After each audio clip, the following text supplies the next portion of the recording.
Bugün alelacele çıkarılan telefon harçlığıyla ilgili kanun mu yönetmelik mi ile ilgili esnaflarımızın sıkıntıları var.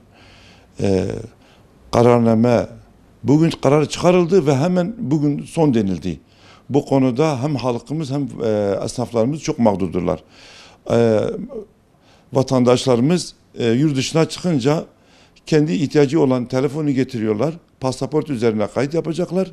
Bu kayıt 6.000 liraydı. Vatandaşlar kendi durumlarına göre memnundular. Bugün alelacele bir yönetmelik çıkarmakla, bir kanun karar çıkarmakla bunu 6.000 liradan 20.000 lira çıkarmakla bu şey değil, kabul edilebilirlik değil.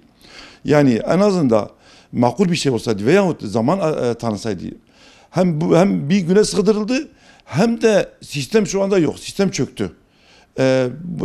Yetkililerden hükümetimizden isteğimiz hem fiyat harcın çok olmasıdır hem de bu sürenin kısa tutulmasıdır.